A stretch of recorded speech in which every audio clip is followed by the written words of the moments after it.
Before we get started, I wanted to let you know that there are mentions of sexual assault in today's episode.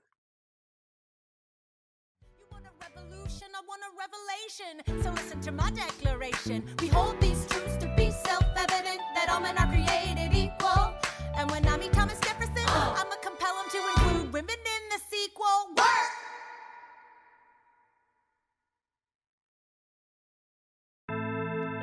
You must remember that when the Constitution was written, that women were regarded as property.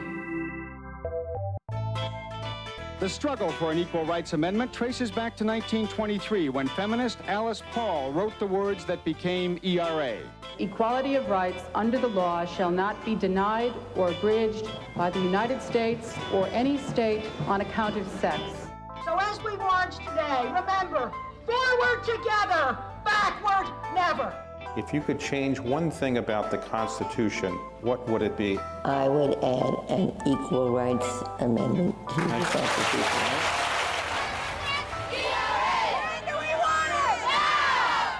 Yesterday, all these years later, Virginia's legislature voted to ratify the Equal Rights Amendment, making it the 38th state to do so. That means 3/4 of all states have ratified, as the Constitution requires.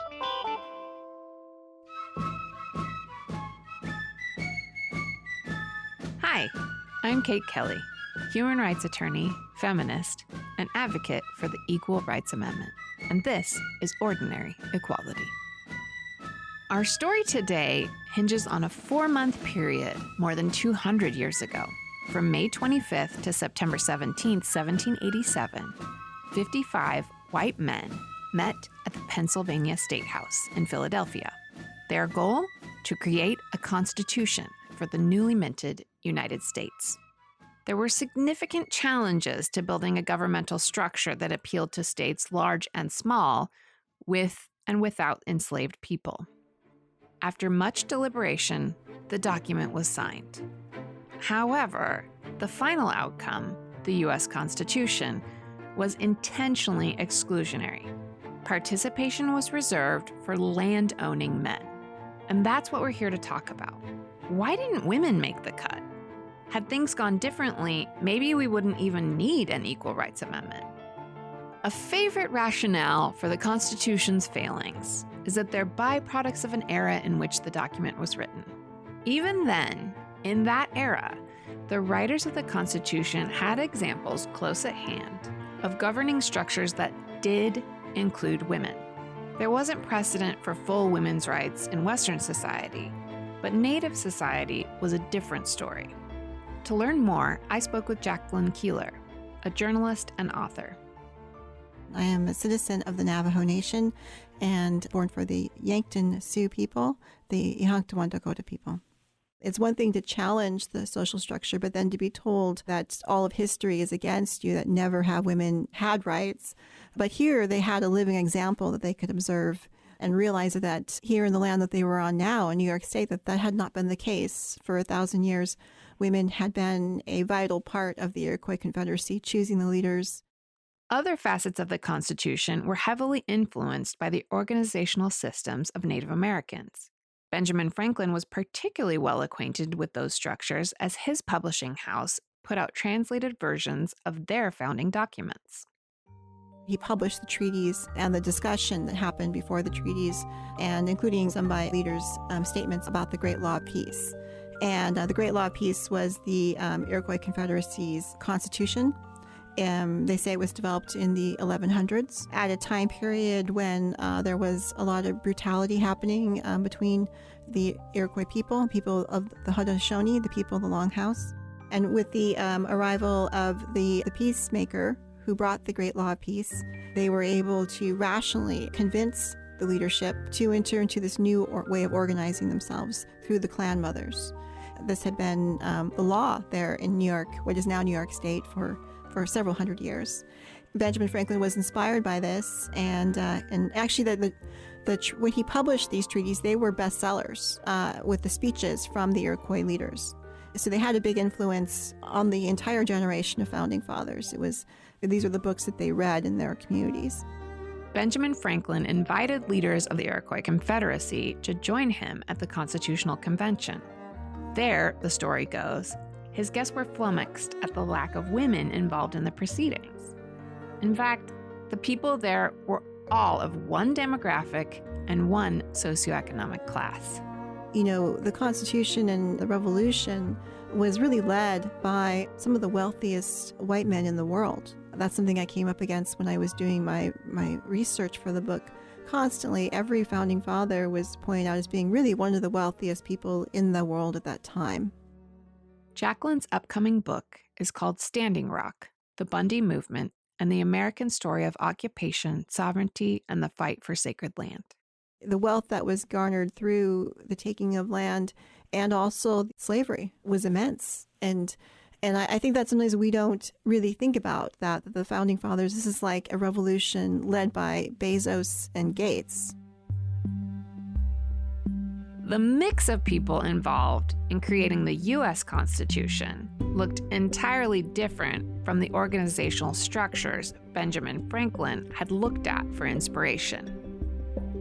Each indigenous nation has a different way of organizing power. And with the Iroquois Confederacy, I can say definitively that the clan mothers were the ones who chose the leadership and that they had the ability to dehorn a chief.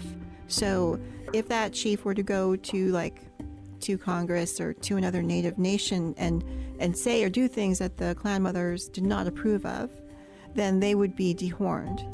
They would have their chieftainship taken away. The women had that power to remove men from leadership at any time. Even my father's people, you know, the Lakota people are often portrayed as being, you know, very male-oriented, but the teepee, the lodge, always belonged to the woman. It was her personal property. And whenever her male relatives would kill a buffalo, by the time she got there, anything she touched belonged to her. It became her property. So in this sense, when you see this play out in the legal status of American white women in the 19th century or even 18th century, they had very few rights. They didn't have a right to property. Everything they owned became the property of their husband. And they were legally dead. They had no legal standing. They had no right to their children even. You know, their husband could will the baby in their womb to someone else. They really had very little rights and little power. I think that American women today just don't understand the depth to which their ancestors were so dispossessed, lacked legal rights.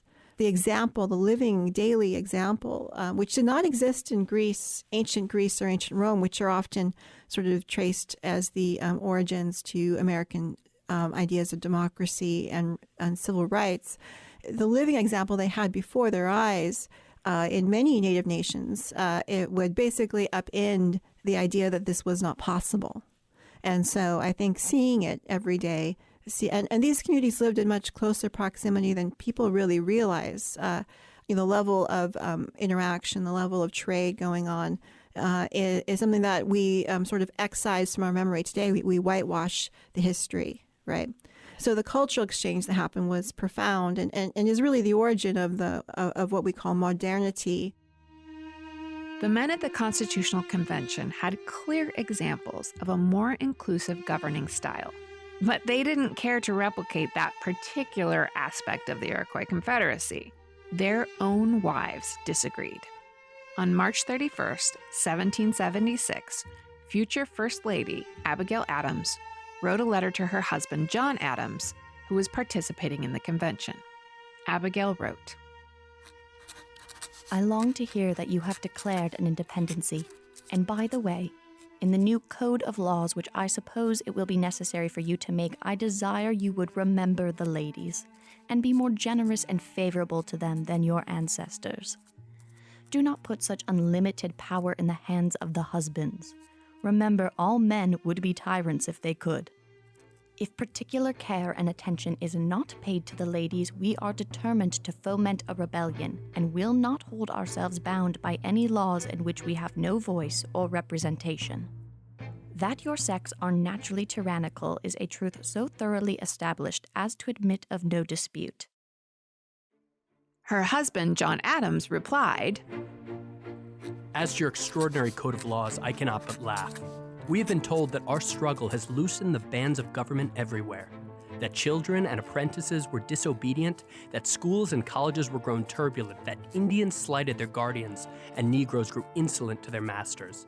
But your letter was the first intimation that another tribe, more numerous and powerful than all the rest, were grown discontented. This is rather too coarse a compliment, but you are so saucy I won't blot it out. We know better than to repeal our masculine systems. Although they are in full force, you know they are little more than theory.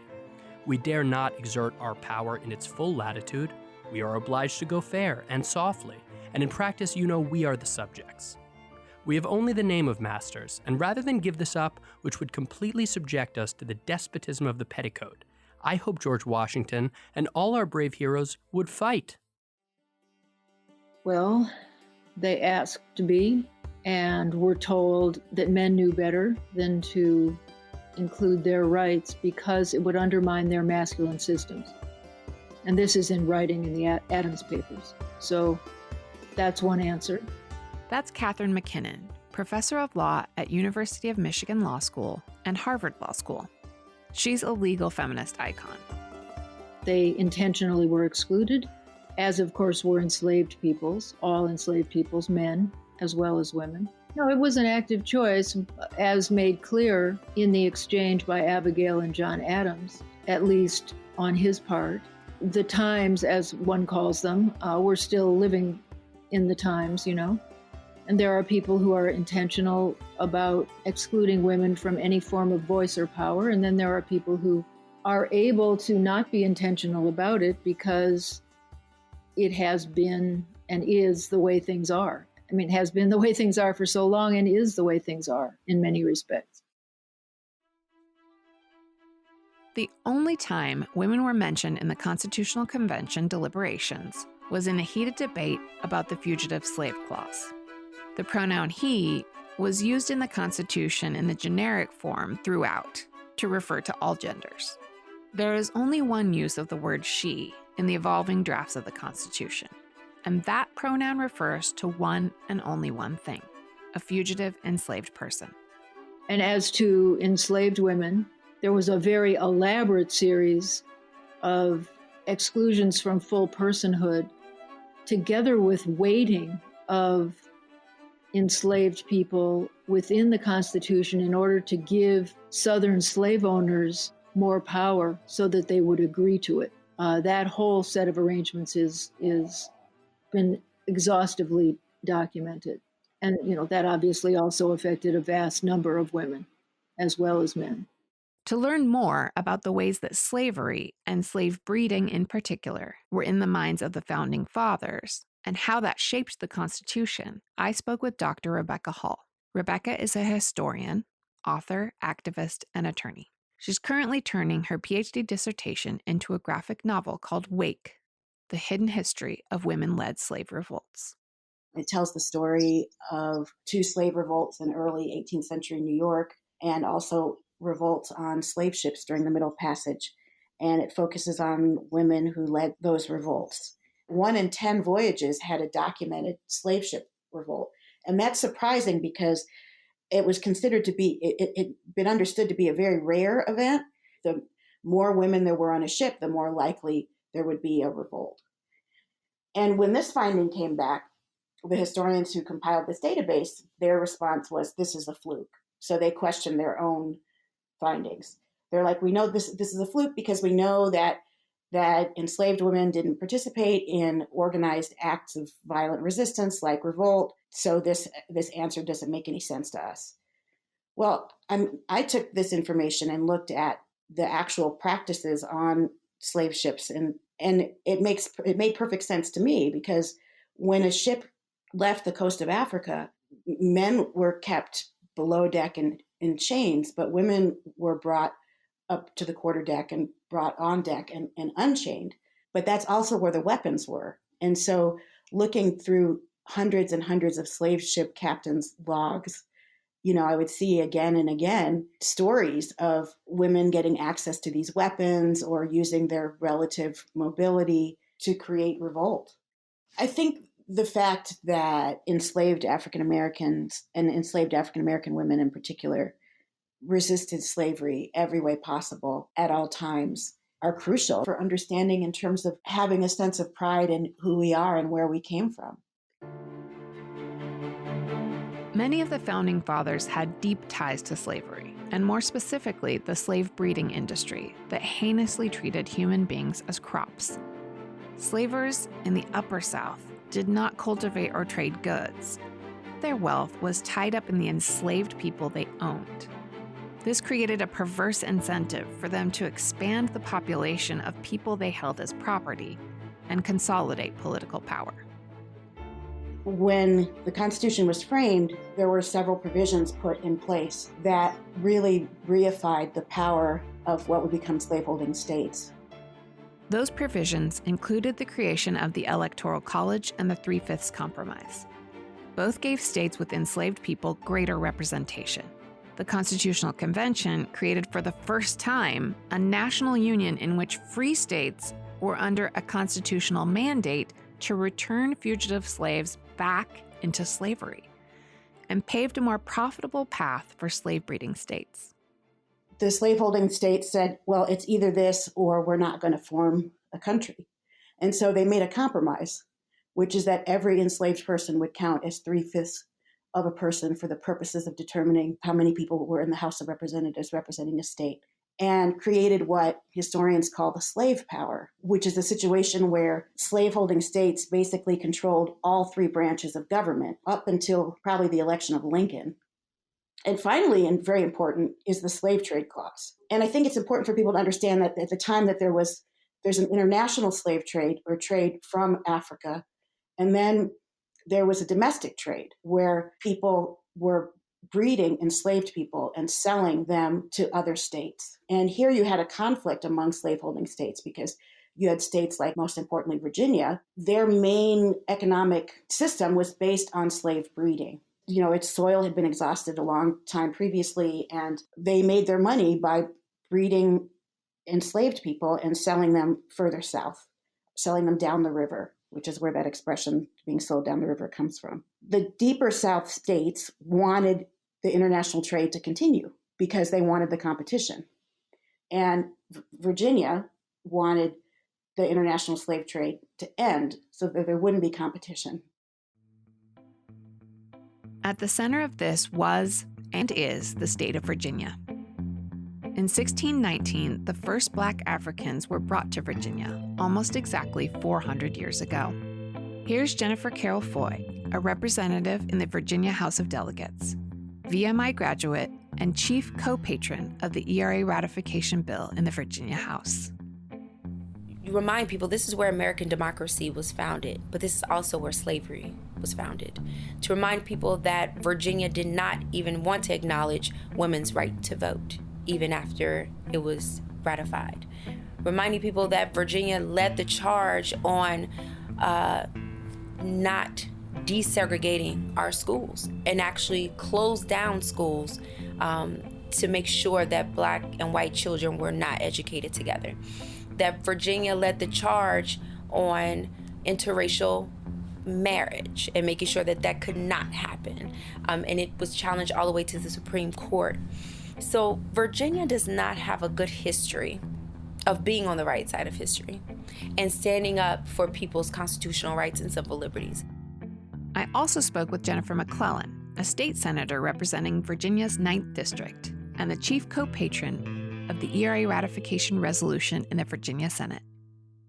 You either believe in equality for all or you don't. And while the Declaration of Independence, the words at the time didn't mean everybody, I think the 400-year struggle of our country has been, how do we make it true for everybody? When you compromise on that, then we'll never be the more perfect union that we're striving to be. My first session in the House was when the constitutional amendment to the Virginia Constitution that said marriage was between a man and a woman passed. And I remember it was like one of the votes, and I voted no.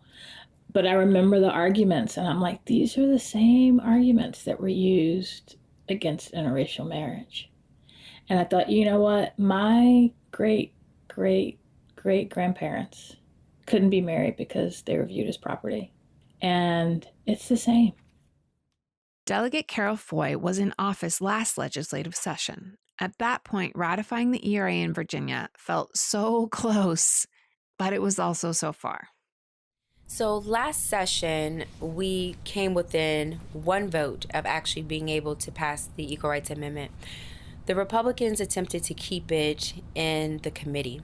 And if it's not voted out of committee and sent to the floor, then it dies. Delegate Hala Ayala put forth a rule change that would force the Equal Rights Amendment to the floor for a full vote. We lost that rule change 50-50 because we needed a majority. One vote kept the Equal Rights Amendment from coming to the full floor where we knew that we had the votes to get it passed. So with that said, you had a handful of legislators holding back the constitutional equality for 160 million women and girls. You also had a handful of legislators determining what several other legislators get to vote on when we represent almost 8 million people. That was very unfortunate. And I remember having conversations with Republicans at that time and saying, we can disagree on a lot of issues, but my equality isn't one of them. And there are a lot of questions that they had, and they were all answered. And we can talk and have discussions, but I told them, let me be clear that if I can't change your mind on the Equal Rights Amendment, then I promise you I will change your seat. The people of Virginia proved that they agreed with Delegate Carol Foy. In November, they voted to flip the House of Delegates, and the Democratic Party now holds the majority. Virginia gained enough votes to make history.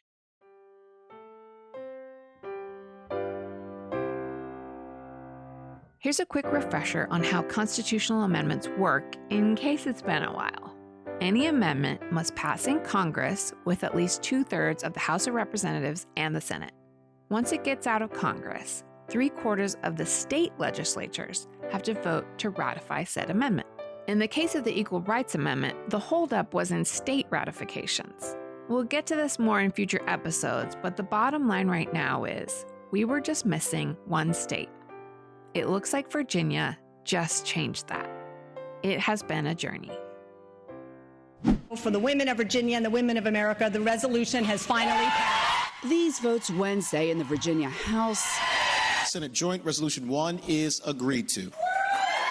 And Senate were celebrated as a possible turning point. That means 3/4 of all states have ratified, as the Constitution requires. This time, Virginia's on the right side of history. As of last week, Virginia State House and Senate both ratified the Equal Rights Amendment, making it the final of 38 states necessary. Here's Representative Carol Foy again.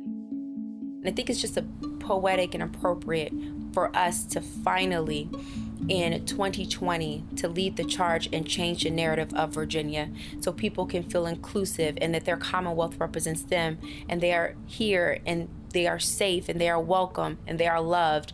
And that's something we can do when we actually pass the Equal Rights Amendment. As we celebrate what happens in Virginia, but it's important to understand that women were not absent at the time our Constitution was created. Native women across the country, and specifically the Iroquois Confederacy, that our constitutional system is modeled after, participated as equals in their governance. Women who were contemporaries of the Founding Fathers, including their wives like Abigail Adams, vehemently protested their inferior status and their inability to participate as equals in American democracy. And like Rebecca said, enslaved women were actively fighting the system of chattel slavery that our Constitution helped create and facilitate.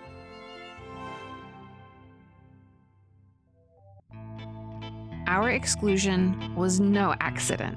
It was not simply a byproduct of the times. These men intentionally created a system that benefited only them, and continues to do so to this day. We're not quite done looking back in time. How did this amendment come into being? And why has it taken so long to get this thing ratified?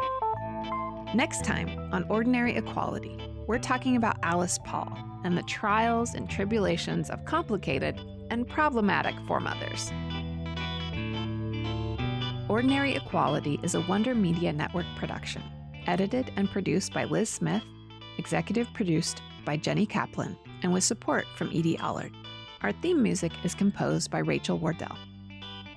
Special thanks to my employer, Equality Now, an international human rights organization that works to protect and promote the rights of women and girls all around the world. To learn more about what you can do to support the passage of the Equal Rights Amendment, check out equalitynow.org/ERA. To follow along our journey, find us on Twitter at OrdEquality, ORDEQUALITY. If you like our show, please subscribe and rate and review on Apple Podcasts or wherever you listen. Wonder Media Network is a women-led podcasting company dedicated to lifting up underrepresented voices based in New York City.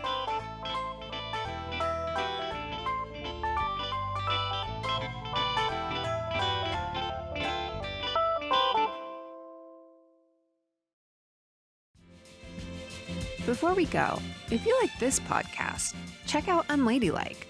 Host Kristen and Caroline investigate how sisters are doing it for themselves in spite of all those unwritten but all too real bullshit expectations of how we should live our lives. Each episode starts with a question that CNC tackle through their trademark obsessive research, stories from rule-breaking ladies, and a solid dose of delightful feminist rage. Early on in Unladylike, they did an episode about my story. And in Season 7, which launches on January 21st, they're covering topics from scams to sobriety to egg freezing. One cool episode to check out is episode 73. Caroline and Kristen talk to disability activist and rabble-rouser Sinead Burke about navigating the world as a little person and accessibility. Check it out.